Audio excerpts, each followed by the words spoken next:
Hello everyone, we have come a very long way. हमने ये पढ़ा कि 30 लाख साल पहले जब इंसानों की उत्पत्ति हुई इस दुनिया में, उसके कई साल के बाद, मतलब आज से 70,000 साल पहले लोगों के पास बुद्धि आई। ठीक है, कॉग्निटिव स्किल्स बढ़ा लोगों का। फिर हमने ये पढ़ा कि 12,000 वर्ष पूर्व लोगों ने खेती करना चालू किया।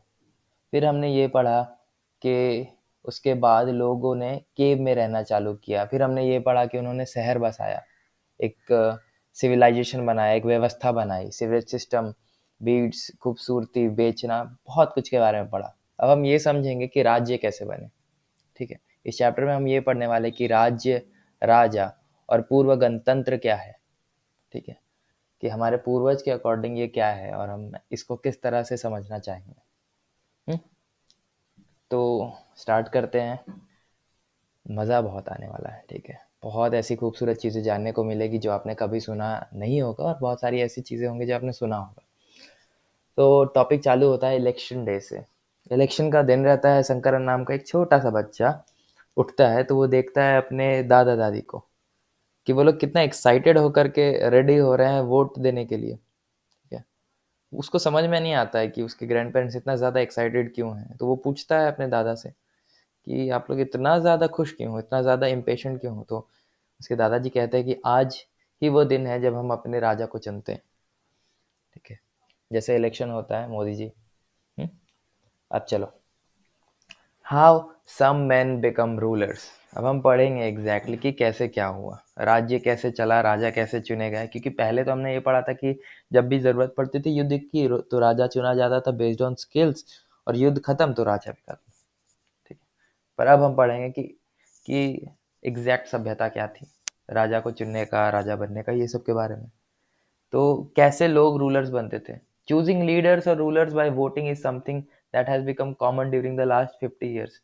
पिछले 50 साल से ये चीज़ बहुत कॉमन हो गई है कि हम लोग जो हैं उनको मौका मिलता है कि वो अपने राजा को चुने। ठीक है, लेकिन पुराने समय में, आज से 3,000 साल पहले, लोग कैसे अपने राजा को चुनते होंगे। हम्म? कुछ लोग हैं जिनको राजा रिकॉग्नाइज किया जाता था, राजा माना जाता था बड़े बड़े बलिदान देने के बाद। हम्म? जैसे कि आपने भगवान श्री राम की कथा सुनी होगी। उसमें एक, महाभारत में भी एक अश्वमेध यज्ञ होता है। ये जो है ना, यहाँ पे लिखा है अश्वमेध। अश्वमेध यज्ञ में जो भी राजा होता है, जिसको चक्रवर्ती सम्राट बनना होता है, वो लोग करते हैं कि वो लोग एक रथ छोड़ते हैं घोड़े के साथ। हम्म? जो कि पूरे ब्रह्मांड का, मतलब कि पूरे विश्व का चक्कर लगाते हैं। और वो, अगर किसी राजा में समर्थ है, ठीक है, राजा में अगर सामर्थ्य है, तो वो उस घोड़े को रोक करके उस राजा से चैलेंज कर सकता है कि हम तुमसे ज़्यादा महान हैं, लेट्स फाइट। अगर जो जीतेगा वो चक्रवर्ती सम्राट बनेगा। ठीक है, और अगर कोई चैलेंज नहीं करता है और वो रथ घूम करके वापस आ जाता है राजा के पास, इसका मतलब है कि वो राजा का चक्रवर्ती होना सारे राजाओं ने मान लिया है। ठीक है, इसको बोलते हैं अश्वमेध यज्ञ, या अश्वमेध का जो परंपरा है उसको बोलते हैं। और horse sacrifice was one such ritual. A horse was let loose to wander freely and it was guarded by the raja's men. ठीक है, and if the horse wandered into the kingdoms of other rajas and they stopped it, they had to fight. If they allowed the horses to pass, it means that they have accepted the raja who wanted to perform the sacrifice was stronger than them. ठीक है, तो मतलब यही है जो मैंने अभी बताया कि वो लोग अपने घोड़े को छोड़ते थे कुछ अपने सैनिक के साथ, और वो अगर घूम करके वापस आ जाता था तो उस घोड़े की बलि दी जाती थी। और ये माना जाता था कि सारे राजाओं ने मान लिए हैं उनको राजा। ठीक है, where the rajas were then invited to the sacrifice। तो जब बलिदान का समय आता था, जब घोड़े का बलि दिया जाता था, तो वो वहाँ के पंडितों को बुलाते थे, उनको गिफ्ट वगैरह देते थे, और भी बहुत सारे राजाओं को बुलाते थे आसपास के। और सैक्रिफाइस के दौरान बहुत लोगों को गिफ्ट देना पड़ता था और बहुत लोग गिफ्ट लेकर के भी आते थे। राजा जो है इस परंपरा में एक सेंटर फिगर माना जाता है, सेंट्रल फिगर माना जाता है, जो कि बहुत इंपॉर्टेंट है। और उसको, उसके लिए एक स्पेशल सीट भी दिया जाता है। ठीक है, एक सिंहासन जो बोलते हैं, एक थ्रोन। ठीक है, जहाँ पे वो बैठता है, जो कि हो सकता है कि वो बाघ के छाल का भी हो। और उसका जो रथी होता है, वो उसका कंपेनियन रहता है, जो उसका रथी जो है वो कहानियाँ सुनाता है। रथी यानी जो उसका रथ चालक होता है, जो रथ चलाता है, वो उसकी गाथाएँ गाता है, क्योंकि वो पूरे युद्ध में उसके साथ रहा है, उस राजा के साथ रहा है, तो वो जानता है कि इसका वैलर क्या है, इसने क्या-क्या युद्ध में जाकर के उखाड़ा है, ठीक है? तो वो जो है उनकी राजा की ग्लोरी को, राजा के वर्चस्व को हर जगह गाना गा करके, कविताएँ पढ़ कर के या अलग-अलग माध्यम से लोगों को बताता है, सिखाता है। His relatives, specially his wifes and sons, had to perform a variety of minor rituals. जो उनकी बीवियाँ होती है या उनके बच्चे होते हैं, वो बहुत ही छोटे-मोटे और परंपराएँ निभाते हैं। The other rajas were simply spectators, और जो बाकी राजा होते हैं जिन्होंने ये अश्वमेध यज्ञ नहीं किया है, वो लोग वहाँ पे बैठ कर के उनके सैक्रिफाइस को देखते हैं। जो पंडित होते हैं वो रिचुअल परफॉर्म करते हैं, और राजा के ऊपर दूध से या गंगा जल से उनका स्नान किया जाता है। जो ऑर्डिनरी लोग होते हैं, वैश्य लोग होते हैं, वो लोग भी गिफ्ट लेकर के आते हैं, और कुछ लोग जैसे कि शूद्र हो गए, ये हमेशा से चलता आ रहा है। ये शूद्र लोग हो गए या फिर जो लोग पिछड़ी जाति को आते हैं, वो लोग जो है इस रिचुअल में पार्ट नहीं ले सकते थे, ठीक है? Make a list of all those who would be present in the sacrifice, which are the characteristics that are described in terms of their occupation. ये आप कर लेना अपने से। देयर आर 4 गो सामाजिक कैटेगरी होता है, ब्राह्मण, क्षत्रिय, वैश्य, शूद्र। ब्राह्मण जो है वो लोग, हम लोग एक्सपेक्ट करते हैं कि जो ब्राह्मण होगा वो लोग पढ़ा लिखा होगा और पढ़ाएगा वेद को, ठीक है? सैक्रिफाइसेस कर, बलिदान देगा और ढेर सारा गिफ्ट लेगा, या कि ब्राह्मण जो है गले तक खाएगा। क्षत्रिय जो है वो हमेशा बैटल्स में जाएगा, लड़ेगा और लोगों की रक्षा करेगा। वैश्य जो है वो या तो फार्मर्स होंगे या फिर पशु चालक होंगे या फिर ट्रेडर्स होंगे, और शूद्र जो है वो इन तीनों का भरपाई करने के लिए, इन तीनों का बाल नाखून काटने के लिए, इन तीनों का लैट्रिन साफ करने के लिए, ये सब के लिए, ठीक है? हालांकि गीता में लिखा है चातु वर्णयम मया सृष्टम गुण कर्म विभाग स, कि जन्म जात ऐसा कुछ होता नहीं है, पर लोगों ने इसे जन्मजात बना दिया है। क्योंकि जब 3 तबका जो होता है, जब 3 तबका मेजॉरिटी में होता है, तो जो माइनॉरिटी वाला एक तबका है उसको हमेशा डोमिनेट ही किया जाता है, ठीक है? ऐसे ही फ्रांस में भी था। फ्रांस में भी 3 तबके थे, जिसमें से सबसे ऊपर वाले जो राजा महाराजा होते थे या फिर प्रीस्ट वगैरह होते थे, फिर जो बीच में जो मिडिल क्लास लोग होते थे, दो, ये 2 तबका हमेशा तीसरा तबका जो हमेशा गरीबी में रहता था उसको हमेशा दबाता था। तो हर जगह ऐसा होता है जहाँ पे एक तबका जो कि कम में जिनको हमेशा से दबाया जा रहा है वो हमेशा दबता ही जाता है, ठीक है? ये वैशल एक दिया गया है कि ऐसा स्पेशल ओकेजन पे जब ऐसे अश्वमेध यज्ञ वगैरह हो रहा है तो वहाँ पे ऐसा खूबसूरत सा वेपन बनाया जाता है जिसके ऊपर पेंटिंग्स वगैरह होती है, और इसमें जो है स्पेशल खाना सर्व किया जाता है। अब जनपदास के बारे में पढ़ेंगे, ठीक है? जनपदास क्या होता है? जनपदास का जो लिटरली नाम है, उसका मतलब है कि एक ऐसा जगह जहाँ पे जन यानी कि लोग अपने कदम रखे थे, ठीक है? पद का मतलब कदम होता है और जन का मतलब लोग होते हैं। तो जनपदास एक ऐसा जगह है जहाँ पे लोग अपना कदम रखे थे, ठीक है?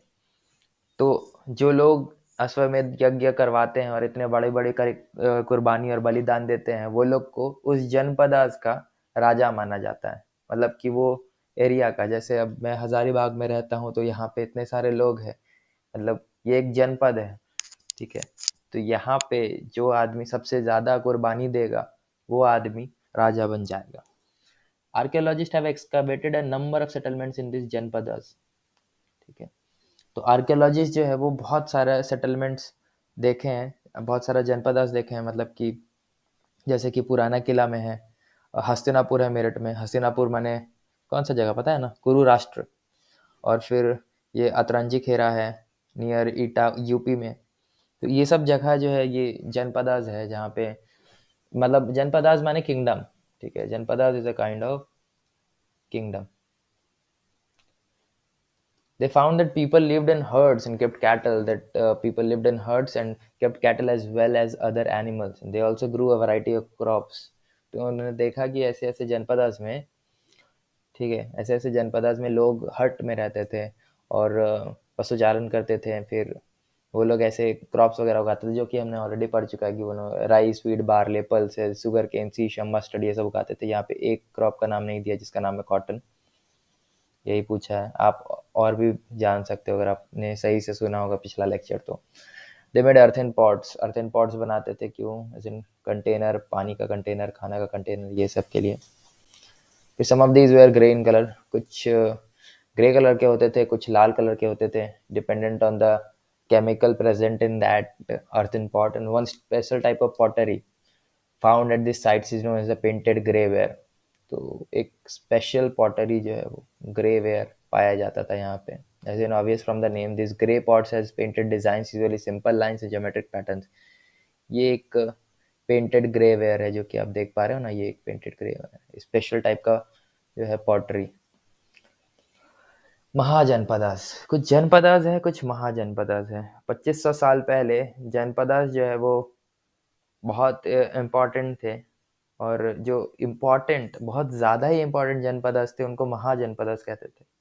ठीक है, जैसे कि मिनिस्टर्स, तो ये नॉर्मल मिनिस्टर्स हो गए। प्राइम मिनिस्टर माने बहुत ज़्यादा इम्पोर्टेंट वाला मिनिस्टर। वैसे ही सिमिलरली जनपदास और महाजनपदास। महाजनपदास जनरली उन रीजन को बोला जाता था जहाँ का रूलर बहुत ही पावरफुल होता था। ठीक है, जो ज़्यादा एरिया कवर करके रखता था, ये ऑब्वियस सा बात है। तो महाजनपदास जो है उनका कैपिटल होता था। ठीक है, तो महाजनपदास का कैपिटल होता था। फिर वो उसके आसपास घेरा लगा कर के लोग रहते थे, माने कि उसके आसपास बाउंड्रीज होती थी जहाँ पे वो लोग अपने राजा को बचाने के लिए ये बाउंड्रीज बनाते थे कि ये हमारा किंगडम है, यहाँ कोई नहीं आएगा, है ना। And forts were probably build because people were afraid of attacks from other kings in India. ये आप देख लो एक बार, ये ध्यान से देखना। कुछ इंपॉर्टेंट जनपद और महाजनपद एंड सिटीज के बारे में बताया गया है। महाजनपद में ये आता है मगध, ठीक है ना, ये बिहार में है आज। मगध, फिर ये वैशाली, ये वज्जी, वज्जी का कैपिटल है वैशाली। अंग, अंग का नाम सुना है? अंगराज, अंगराज बोला जाता है कर्ण को। महाभारत का एक कैरेक्टर है कर्ण, उसके लिए अंगराज। सुतो वसूत पुत्रो वायो वाको वा भवाम्यहम् देवायत्नम कुले जन्म मध्यंतम तू पौरुषम, ये कर्ण के लिए गाना। ठीक है, फिर कोशाला हो गया, हस्तिनापुर यहाँ पे। हस्तिनापुर, हस्तिनापुर का किसका राज्य है पता है ना? ये कुरु सम्राट धृतराष्ट्र का राज्य है। फिर अवंती, फिर ऐसे करके ये गांधार राज्य। Gandhara is Afghanistan, Gandhara is in Afghanistan. ठीक है, ये सब राज्य है। ठीक है, it is also likely that some rulers wanted to show how rich and powerful they were by building really large, tall and impressive walls. और बहुत सारे राजा तो मतलब ये बेसिक सा बात है कि अगर वो राजा किसी बड़े महाजनपद का राजा है तो वो जताना चाहेगा कि उसके पास एक बहुत बड़ा राज्य है जहाँ पे impressive walls है, सुंदर खूबसूरत शहर है उसका। Also in a way the land and the people living inside its fortified area could be controlled more easily. और राजा जो है अगर ऐसा घेरा बना लेता है तो वहाँ के लोगों को कंट्रोल करना एक आसान बात हो जाता है। जैसे अभी भारत में Bharat Afghanistan border, Bharat Pakistan border, Bharat Nepal border, ये जो है बाहरी अटैक से बचने के लिए भी है, और आंतरिक लोग जो है कुछ विद्रोह या फिर कुछ उल्टा पुल्टा ना करे इसके लिए भी है। ठीक है, building such huge walls required a great deal of planning. क्योंकि अब इतना बड़ा शहर बना रहे हैं, इतना बड़ा दीवार खड़ा कर रहे हैं, तो ये कोई आसान काम नहीं है। उसके लिए लाखों ब्रिक्स लगते हैं, बहुत सारे लेबरर्स लगते हैं। तो इसका मतलब है कि रिसोर्सेज का ज़रूरत पड़ा होगा, मैन फोर्स का ज़रूरत पड़ा होगा। तो अब जो है एक ऐसा सिस्टम चालू होता है। ये एक कौसाम्बी का फोर्टिफिकेशन देखना, ये फोर्ट बनाया गया। फोर्ट तो आपने मूवीज़ में देखा है बहुत सारा, है ना। ये कौसाम्बी का है फोर्ट। पर the new rajas now began maintaining आर्मीज। अब जो नए नए राजा बन रहे थे वो लोग अब आर्मी मेंटेन करना चालू किया। अब आर्मी है माने कि लोगों को हायर किया जा रहा है। ठीक है, फिर अगर लोगों को हायर किया जा रहा है इसका मतलब है कि वो किसी चीज़ के लिए तो आए होंगे ना, तो वो लोग पैसे पैसे के लिए, और अलग अलग वेतन भत्ता मिलता है वो सब के लिए। जितने भी सारे आर्मी के लोग हैं, जो सोल्जर्स हैं, उनको रेगुलर सैलरीज मिलता है। वो किंग जो है उनको मेंटेन करता है हर महीने। And some payments were probably made using punch marked coins. Punch marked coins देखा है आपने? हम लोग आगे वाले चैप्टर में, चैप्टर नंबर 8 में हम लोग कॉइन्स के बारे में पढ़ेंगे, तब आपको पता चलेगा कि पंच मार्क्ड कॉइन्स क्या होता है। तो एज एन उनको मिलता था ये पंच मार्क कॉइन्स। हो सकता है सोने का हो या फिर कुछ भी, जैसे आजकल करेंसी के नाम पे 30,000, 35,000, 40,000 वेतन भत्ता मिलता है, वैसे ही उस टाइम पे जितने भी आर्मी के लोग थे, जितने भी सोल्जर्स थे, उनको मिलता था। अब टैक्स के बारे में जानेंगे। अब इतना बड़ा शहर बना रहे हैं, इतना पैसा दे रहे हैं आर्मी को, और पैसा कहाँ से आएगा? पैसा आने के लिए कौन देगा? जो प्रजा है वही देगी। तो वहाँ जनपद में क्या होता था कि बड़े बड़े मकान बनाने के लिए, बड़ी बड़ी फोर्ट्स बनाने के लिए, आर्मी को मेंटेन करने के लिए उनको बहुत सारे रिसोर्सेज का जरूरत था, तो वो लोग टैक्स कलेक्ट करना चालू करते थे। ठीक है, क्रॉप्स जो उगाते थे उन पे टैक्स, क्राफ्ट पर्सन पे टैक्स, फिर एनिमल एनिमल प्रोड्यूस के ऊपर टैक्स, फिर गुड्स जो ट्रेड करते थे उनके ऊपर टैक्स। बेसिकली आज का ही जो टैक्स सिस्टम है वैसा ही कुछ। चेंजेस इन एग्रीकल्चर, की एग्रीकल्चर में क्या बदलाव आया? There are two major changes in agriculture around this times. One was the growing use of the iron ploughshares. Ploughshares क्या होता है, एक सेकेंड में आपको दिखाता हूँ। ये है प्लग शेयर, ठीक है ना। इसको क्या बोलते हैं? हल। पहले तो हल होता था, ये आयरन का प्लग शेयर है। इससे क्या करते हैं, मिट्टी कोड़ करके जो नीचे वाली मिट्टी है उसको, ये रिसाइकलिंग प्रोसेस ऑफ द मिट्टी बोलते हैं। ठीक है, बार बार मिट्टी को कोड़ करके उसको ऊपर लाना, ताकि मिट्टी जो है वो अच्छे से टूट जाए और उसमें कोई भी पत्थर ना रहे, ताकि जो प्रोड्यूस हो वो अच्छा हो। ठीक है ना, जो कि यहाँ पे लिखा हुआ है। Second, people began transplanting paddy. तो पीपल जो है, मतलब लोग जो है, अब ट्रांसप्लांट करना चालू कर दिए थे पैडी को। ट्रांसप्लांट करने का क्या मतलब है कि पहले तो लोग क्या करते थे, पहले जो है बीज फेंक करके लगाते थे खेत पे, पर अब वो लोग क्या करते हैं कि छोटा छोटा पौधा जो उग जाता है, ठीक है ना, वो आपने देखा होगा उसको, छोटा छोटा पौधा जो उग जाता है, वो अब वो लोग वो लगाते हैं। ठीक है, मतलब कि अगर दो खेत है तो एक जगह पे सीड से उगा करके वो जो पौधा ले आए, वो पौधा लगा करके अब नए जगह पे लगा दिए, ताकि पुराने जगह अब नया खेती कर सके। तो ऐसे करके खेती जो है डेवलप हुआ। ठीक है, आपको क्या लगता है, can you think why Kings would encourage this changes? क्या आप सोच सकते हो, ये सोच सकते हो कि राजा लोग इस चीज को प्रोत्साहन क्यों देते थे, इस बदलाव को, इस खेती में के बदलाव को? अब हम लोग थोड़ा सा पढ़ते हैं मगध के बारे में। मगध के बारे में आपने सुना है? मगध क्या है? मगध का फोटो अभी मैंने देखा है वहाँ पे मैप पे। मगध बिहार में एक डिस्ट्रिक्ट है उस टाइम पे। और मगध जो है वो बहुत इंपॉर्टेंट महाजनपद आज था। ठीक है, about 200 years many rivers such as Ganga, Ganga और सोन नदी जो है मगध से फ्लो करती थी। वहाँ पे ट्रांसपोर्ट सिस्टम था, वाटर सप्लाई था। फिर लैंड जो है, जहाँ पे भी पानी ज़्यादा होगा वहाँ पे लैंड फर्टाइल होगा। Parts of Magadh were forested. Magadh का कई सारा भाग जो है वो पेड़ पौधों से भरा पड़ा था। एलिफेंट्स जो फॉरेस्ट में रहते थे, वो लोग एलिफेंट को भी कैप्चर करते थे और आर्मी के लिए ट्रेन करते थे। फॉरेस्ट ऑल्सो प्रोवाइडेड वुड, तो फॉरेस्ट का भी काम था। फिर कार्ड्स और कैरियर्स बनाने के लिए भी लकड़ी का बहुत मदद होता था। वहाँ पे आयरन ओर माइंस है और भी बहुत कुछ है। इसलिए मगध जो है वो एक बहुत बड़ा साम्राज्य के रूप में उभरा उस समय में। ठीक है ना। सबसे ज़्यादा इम्पोर्टेंट क्या होता है लोगों के लिए? रोटी, कपड़ा और मकान। अगर पानी है तो इसका मतलब है कि रोटी का इंतज़ाम तो हो ही जाएगा, क्योंकि वहाँ का लैंड फर्टाइल है, तो वहाँ उगा करके खा लेंगे। कपड़ा, क्योंकि वहाँ पे लैंड अच्छा है, ज़मीन अच्छा है, सॉइल अच्छा है, तो हम कॉटन उगा करके कपड़ा भी बना लेंगे। ठीक है, और मकान, मकान बनाने के लिए भी यही चाहिए होता है, क्योंकि अब पानी है तो इसका मतलब है कि हम रिवर ट्रांसपोर्ट कर सकते हैं, रिवर से ट्रांसपोर्ट कर सकते हैं। हमारे पास रिसोर्सेज बढ़िया हैं तो हम उससे पैसा भी कमा सकते हैं। तो इसी तरह से मगध जो है वो एक बहुत बड़ा राज्य बना। अपने जरासंध का नाम सुना है? मैं बहुत ही अपनी सभ्यता को, अपने माइथोलॉजी को मिथ नहीं मानता हूँ, इसलिए मैं बात कर रहा हूँ इन चीज़ों के बारे में। जैसे कर्ण के बारे में बोला, जरासंध एक दूसरा कैरेक्टर है, जरासंध। ठीक है, क्योंकि इसको, इस कैरेक्टर को जरा नाम का एक राक्षसी ने बांधा था, क्योंकि वो दो टुकड़ों में पैदा लिया था, तो जरा ने उस दो टुकड़ों को जोड़ करके जरासंध बनाया था। तो जरासंध जो है वो मगध का एक टाइम पे राजा था। पर अब मिथोलॉजी से साइड होकर के रियलिटी पे आते हैं, तो सबसे पहला राजा जो माना जाता है मगध का, उसको बिम्बिसार बोलते हैं, जो कि भाटिया का बेटा था।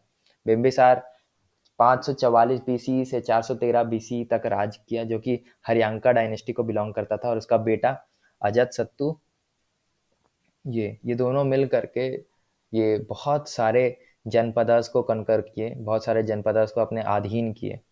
ठीक है, महापद्मानंद बहुत इंपॉर्टेंट रूलर है मगध के। जब हरियंका डायनेस्टी खत्म हुआ, उसके बाद फिर शिशुनाग डायनेस्टी आया, उसके बाद आया नंद डायनेस्टी। शिशुनाग के जो आखिरी राजा थे उनको नंद ने, जो कि एक नाई कम्युनिटी को बिलोंग करता था, नंद ने, महापद्मानंद ने उसे मार करके, चुपके से उसे मार करके उसने ये राज्य हड़पाया। और फिर अंततः चंद्रगुप्त मौर्य आए। चंद्रगुप्त मौर्य को आप सभी जानते होंगे, चंद्रगुप्त मौर्य कौटिल्य का कहानी। तो उसने फिर महापद्मानंद को हरा करके यहाँ का राज सत्ता अपनाया और इसको अपने नाम किया। ठीक है, तो ये दोनों मिलकर के, ये अजातशत्रु और बिंबिसार बहुत इंपॉर्टेंट कैरेक्टर्स है, जो कि मगध का खोज किया और मगध को एक बड़ा राज्य बनाने में बहुत हाथ है उनका। तो Rajgiri in Bihar was the capital of Magadh. तभी जो है राजगिरी, जो आज का राजगीर है, वो मगध का कैपिटल हुआ करता था। लेटर बाद में ये कैपिटल शिफ्ट होकर के पाटलिपुत्र में कन्वर्ट हो गया, जो कि आज का पटना है। और 2300 साल पहले अलेक्जेंडर नाम का एक कैरेक्टर आया। जानते हो अलेक्जेंडर को? अलेक्जेंडर, अलेक्जेंडर और पोरस का कहानी। अलेक्जेंडर जो कि आज का ग्रीस में रहता है, मतलब रहता था, मैसिडोनिया का राजा, वो यहाँ पे आया था भारत की धरती को हड़पाने के लिए, उसको कंकर करने के लिए। लेकिन उसे थोड़ा भय लगा, वो कर नहीं पाया वो, क्योंकि उसे थोड़ा भय लगा, क्योंकि उसे कहा गया कि भारतीय सब कॉन्टिनेंट के जो राजा है, जैसे ये बिंबिसार हो गए, जैसे चंद्रगुप्त मौर्य हो गए, इनमें बहुत काबिलियत है, आप इससे लड़ नहीं पाओगे, आप इससे हार जाओगे। उनके पास बहुत विशाल आर्मी है, बहुत सोल्जर्स है, बहुत सारे रथी है, बहुत सारे एलिफेंट्स है, तो आप नहीं जीत पाओगे।